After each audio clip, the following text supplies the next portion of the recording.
¿cómo están? Bienvenidos y bienvenidas a este curso on demand de diseño, escenografía y vestuario para espectáculos. Bueno, vamos a comenzar este nuevo curso on demand. Yo soy Belén Robeda, soy profesora en escenografía y pintura, graduada del máster en arte del espectáculo vivo de la Universidad de Sevilla, y tengo experiencia en producciones, realización, diseño, escenografía, y también instalaciones y prácticas más contemporáneas. En este caso los voy a acompañar en este curso de 4 clases que vamos a ir desarrollando también, a su vez van a ir desarrollando algunas tareas en torno a los contenidos propuestos. Y en este caso tenemos acá, bueno, las tareas, ¿no?, que van a tener que realizar en la primera semana, en el primer módulo. Tienen el análisis del texto y el guión, o del guión y el moodboard. Por otro lado, en el segundo módulo tenemos el análisis de los personajes y los figurines. En la tercera semana, donde se desarrolla todo lo que es el área de dirección de arte, ¿no?, todo lo que es vinculado a la escenografía para cine, tenemos el desglose. Y en la cuarta semana, en el cuarto módulo, los bocetos escenográficos. Bien, vamos a comenzar entonces con lo que sería definición, ¿no? Intentar definir qué es lo que hace un escenógrafo o escenógrafa en una propuesta ya sea de teatro, un espectáculo en vivo, ¿no? Teatro, danza o incluso también en cine. Bien, el escenógrafo entonces lo que va a hacer va a tener varios desafíos, ¿no?, dentro de su proceso creativo. Y para comenzar podríamos decir que el primero es aquel que va a tener que desarrollar en un primer término, que tiene que ver con, bueno, leer el texto, tener una dramaturgia escrita o un guión, y luego eso tener que intentar representarlo, ¿no?, en un espacio, en un escenario con medidas específicas. Bien. También entender que va a ser un rol que, si bien pareciera que es individual, ¿no?, que tiene como cierta autonomía, siempre va a estar vinculada a las demás áreas que están en el escenario, con la iluminación, con el vestuario, con la caracterización, los cuerpos de los intérpretes, con los diálogos. Bueno, en fin, va a ser un signo, ¿no?, un signo que va a estar comunicando en paralelo con los demás signos teatrales. Entonces, justamente va a tener su propio valor comunicativo, pero va a estar vinculándose con las demás áreas, ¿sí? Va a estar trabajando siempre en equipo.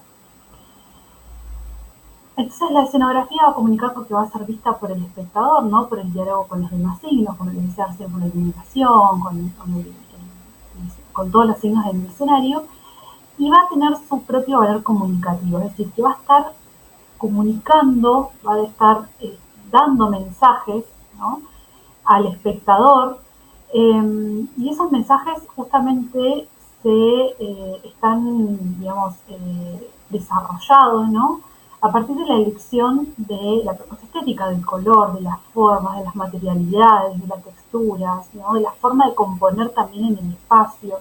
Todo eso va a estar dando información sutil, ¿no?, de otra manera, ¿no?, al espectador.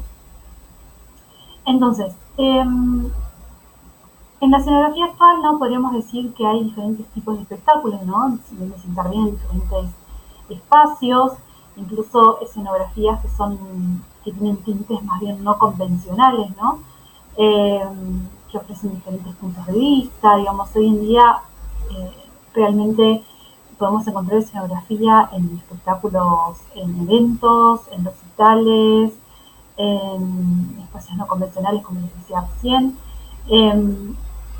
que dependiendo dónde va a estar montada, va a tener diferentes características, ¿no? Justamente vamos a ir desarrollando eso a lo largo del curso. Entonces, en el teatro podemos decir que hay, por un lado, el diseño de escenografía y realización escenográfica, ¿no?, como esos dos grandes campos, ¿sí? Quiero aclarar acá una cuestión, que en el curso lo que desarrollamos es todo lo que tiene que ver con el diseño de la escenografía, y la realización es otra cuestión, ¿no?, como otro gran campo. En el cine vamos a hablar en la tercera clase, que tiene que ver con el área de dirección de arte, diseño de producción, ¿sí? Lo van a encontrar de esas dos maneras. Y en ambos casos también se va a dividir justamente en el diseño y la realización, ¿sí? Bien. Entonces vamos a comenzar con el proceso creativo, ¿no?, en el área de escenografía. Lo primero que hace el escenógrafo o escenógrafa va a ser analizar el texto y determinar el concepto. Bien, si tenemos una dramaturgia escrita, un texto escrito que podemos analizar, lo ideal sería investigar el qué, el dónde y el cómo alrededor de la historia, y también analizar, por otro lado, lo que es el autor, ¿no? El autor digamos que conocer los datos biográficos, y también el género al que pertenece la obra, y a su vez también ese contexto histórico y el marco histórico.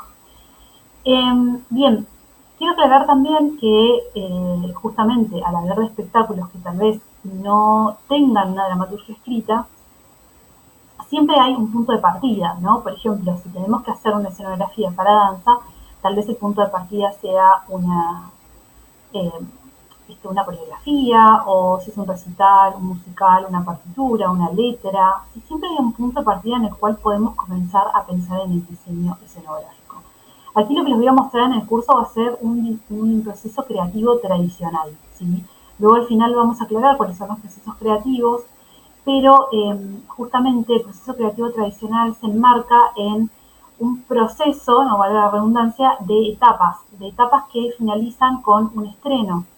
Entonces, este proceso creativo que yo les voy a mostrar a continuación tiene que ver más con eso, ¿no? Como más con un paso a paso que me deja como, me es más fácil poder mostrar todo el proceso que puede llegar a ser un diseñador escenográfico. Sin embargo, entiendo que los procesos creativos son totalmente subjetivos, que dependen también de cada persona y que estos puntos también pueden ir variando, ¿sí? Entonces, la lectura del texto dramático se va a dividir en tres etapas: una lectura total o espontánea para ver de qué va el texto, ¿no? Entender qué es la obra; un análisis y una interpretación para descubrir el tema, la síntesis de la obra, el mensaje, la idea; y luego una tercera etapa para analizar los requerimientos fundamentales, no solo tiene que ver con la narrativa, con la acción en sí misma, que está orientada ya a la puesta en escena, ¿no? En todo lo que es la técnica. Entonces, justamente determinar el concepto, tener bien en claro el concepto, nos va a facilitar un montón de cuestiones, ¿sí?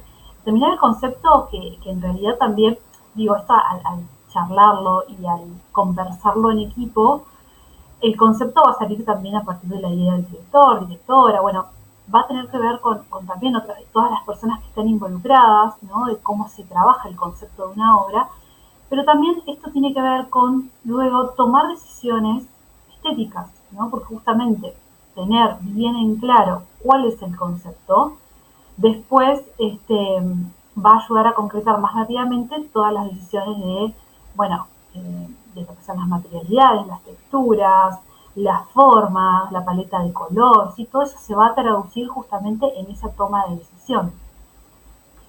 Entonces, determinar el concepto, ¿no? El escenógrafo y el director van a dialogar sobre el significado de la obra, van a empezar a trabajar, ¿no? A dialogar sobre diferentes temas, ¿no? El sentido de la obra, el porqué de la elección del autor, cuál es la posición, ¿no? Cómo se posiciona el director frente a esa temática, ¿sí? Porque eso también es muy importante.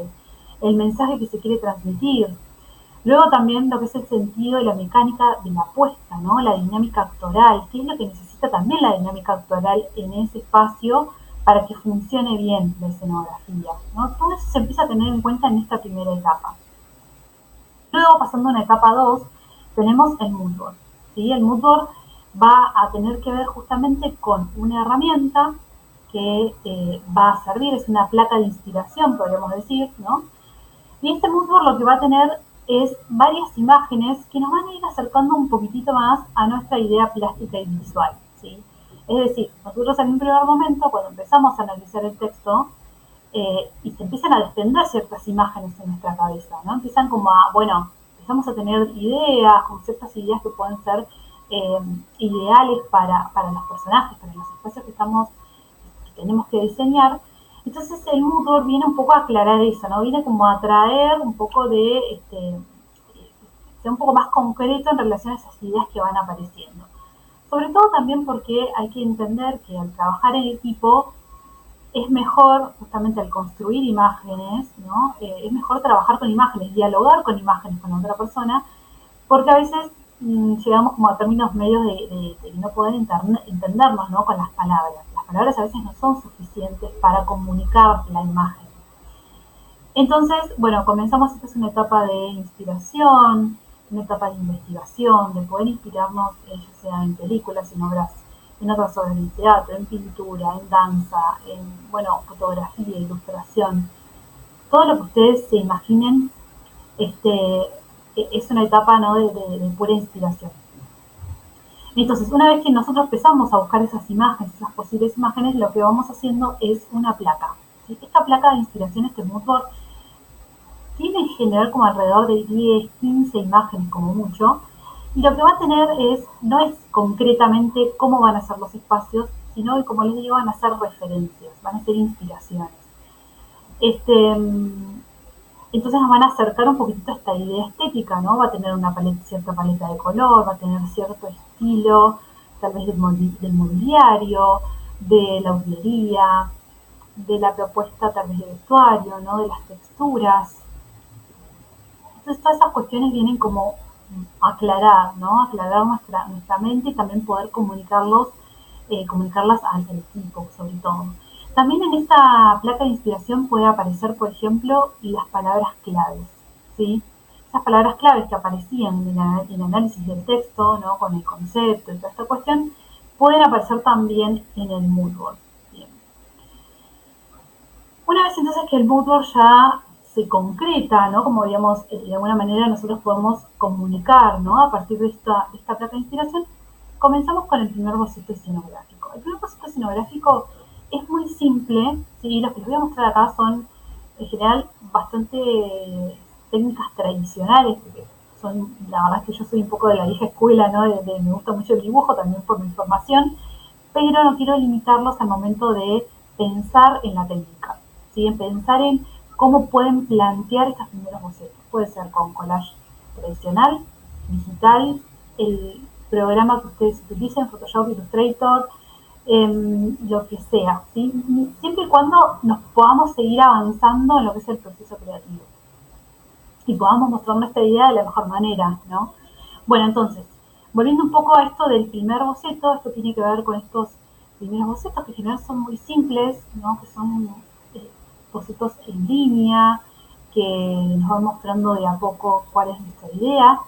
Y un poco también estos primeros bocetos que son incluso tal vez más simples, lo que ven aquí, ¿no? Como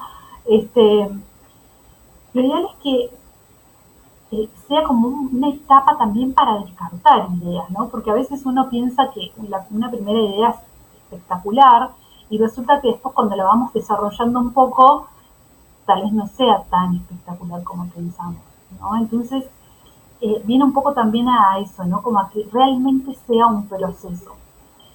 Luego tenemos un diseño escenográfico a color, o podemos decir un boceto de clima, ¿no? Que ya este boceto sí va a ser mucho más concreto y nos va a mostrar todo el espacio, ¿sí?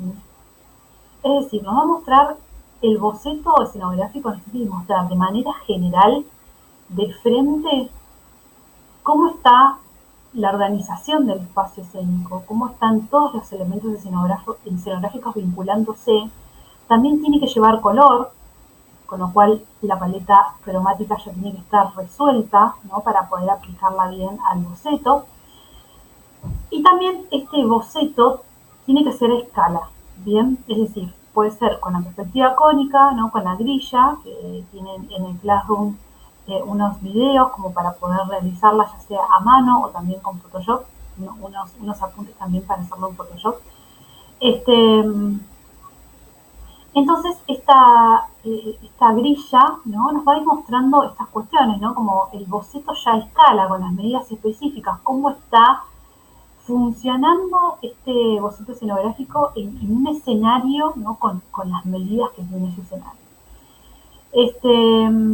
Bien, el boceto puede ser también con programas, ¿sí? En general también se utilizan bastantes programas de arquitectura que se suelen utilizar para escenografía, como el AutoCAD, como el Rhino, como el SketchUp.